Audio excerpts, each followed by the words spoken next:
my heart and mind, I always return to Atlantic Island Park.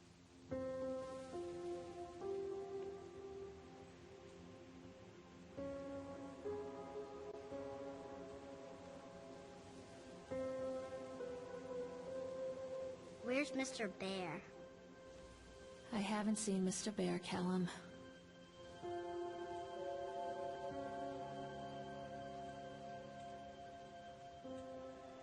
Stay in the car. I'll go and ask information.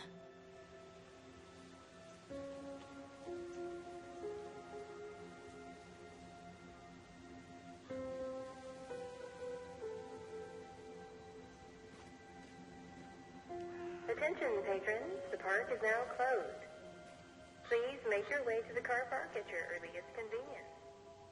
Employees, prepare the park for shutdown.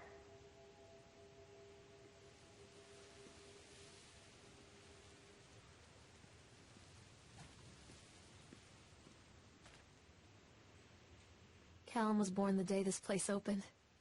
This is his favorite place in the world.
What?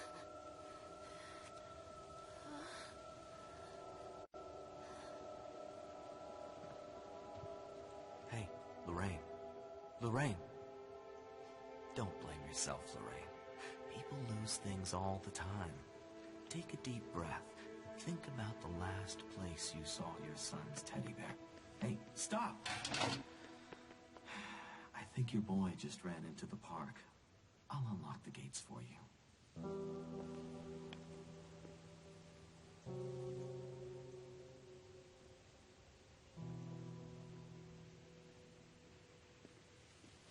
Callum, where are you going? Come on, this way.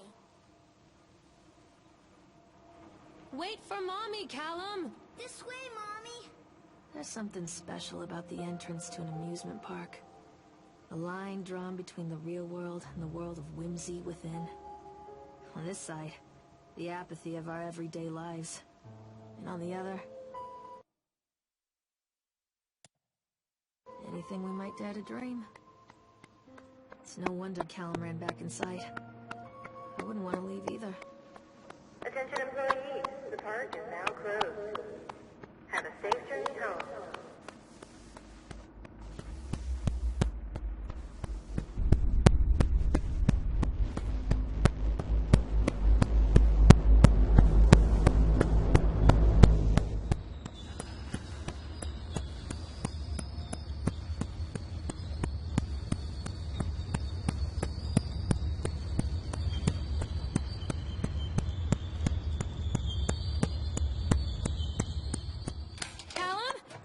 You are! Oh, God. The park. What happened here? You can't catch me.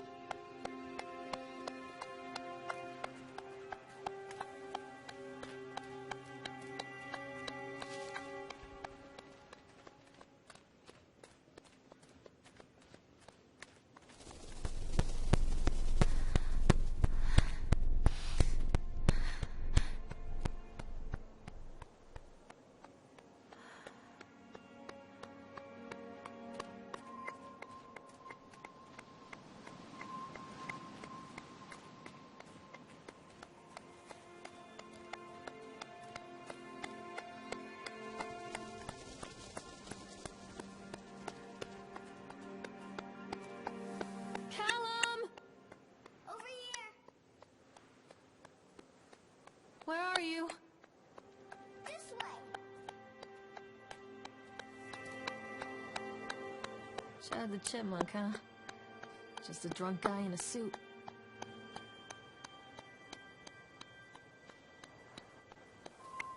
Wait, Callum! Over here!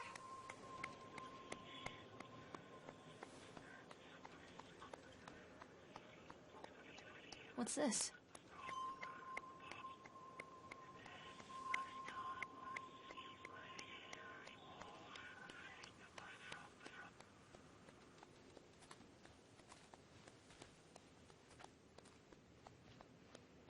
Come to Mommy, Callum! Catch me, Mommy. I'm not playing anymore, Callum. Callum, stay where you are!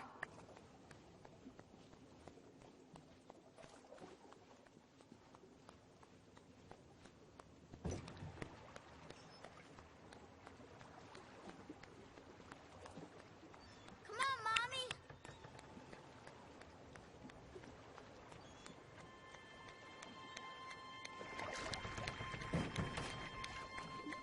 Come back, Callum.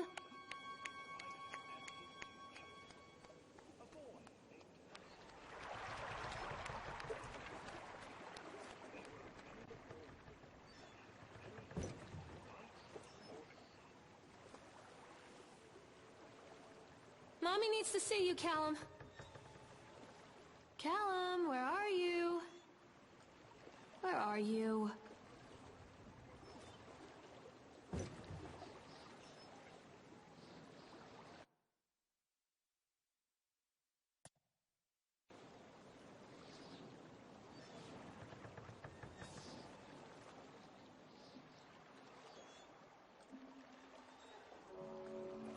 Near a great forest, there lived a poor woodcutter, his wife and his 2 children. A boy named Hansel and a girl named Gretel. They were very poor and had Alan, very where did you little go? to bite or sup.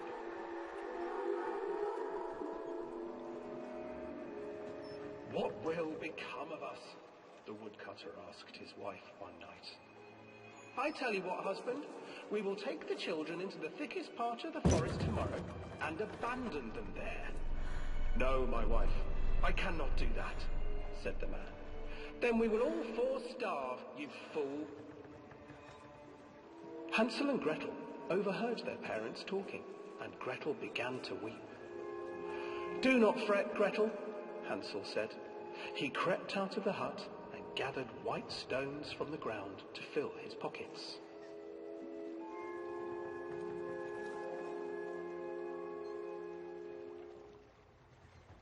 The next morning, the woodcutter leads the children into the forest. Before they leave, their mother gives them a slice of bread and warns them that they will get no more food that day. Clever Hansel leaves a trail of white stones behind them as they pass into the woods. When their father leaves them, the children wait a while, then follow the trail back to their parents' house.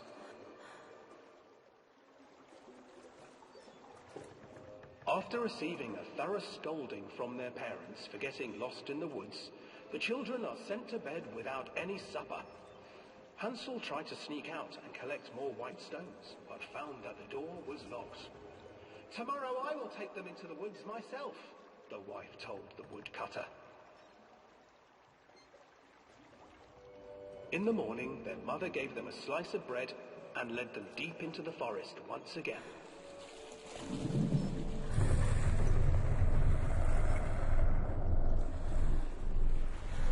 Hansel broke his bread into pieces and left a trail of breadcrumbs to lead them safely home.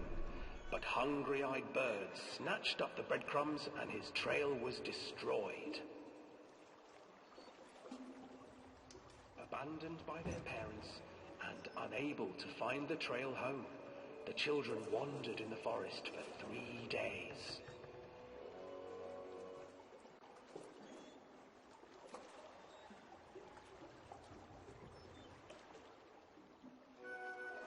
The children stumbled into a clearing with an exceedingly strange house. Its walls were made of gingerbread, and its windows were panes of clear sugar. Hansel, desperately hungry, ran forward and began to nibble on the walls.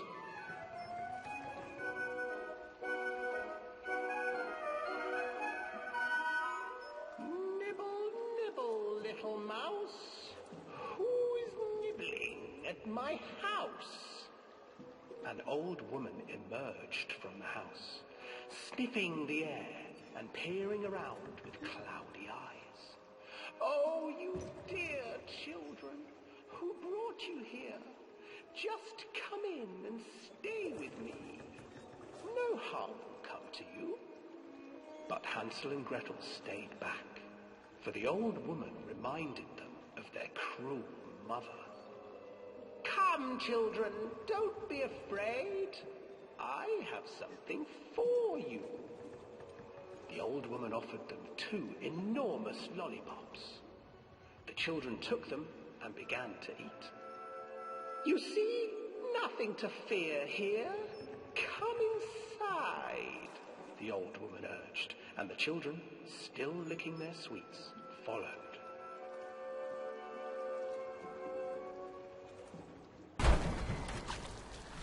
Once inside the house, the old woman changed. She stuffed Hansel into a cage and put Gretel to work, sweeping and cleaning her hut. Your brother will make a good mouthful, the old witch told Gretel.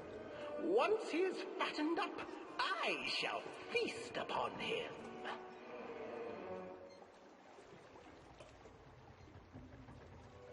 Time passed, and poor Hansel refused to eat, fearing the day that the witch would eat him. The witch, for her part, grew impatient. Today I will cook and eat your brother, Gretel. Climb inside and light the oven. But Gretel pretended not to understand. I do not know how. Where is the opening? Fool, the old witch said. The opening is here. And she moved to show Gretel. Seizing her courage, brave Gretel gave the witch a shove, and the old crone tumbled forward into the oven. Gretel slid a large iron bolt over the door to the oven. Gretel freed her brother Hansel, and together they lit a fire beneath the oven. And though she screamed and begged, the children sat by the oven until her screams had stilled, and the witch was cooked. And then, because even children can't survive on sweets, they divided up the body of the old witch and ate her.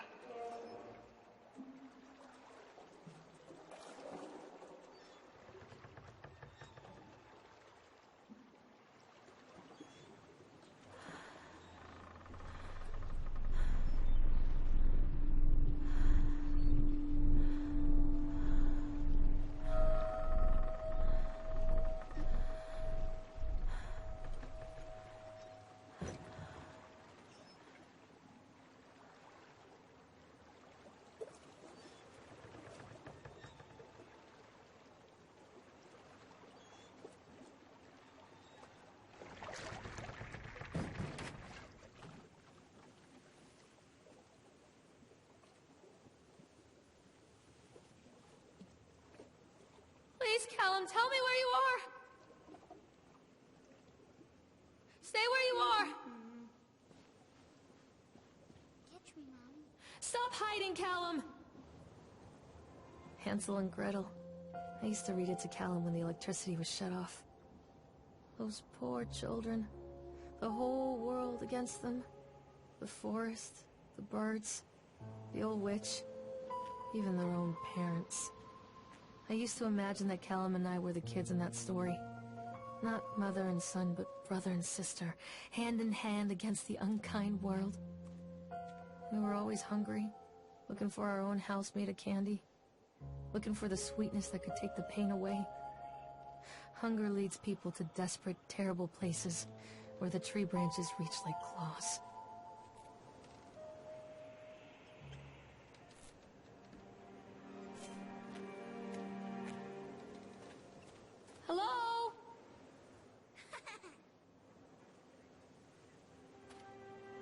think this belongs to Callum.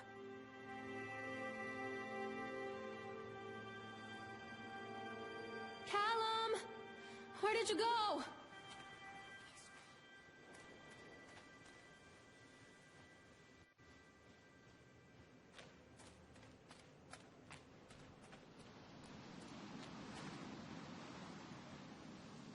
Where did you go? Over here.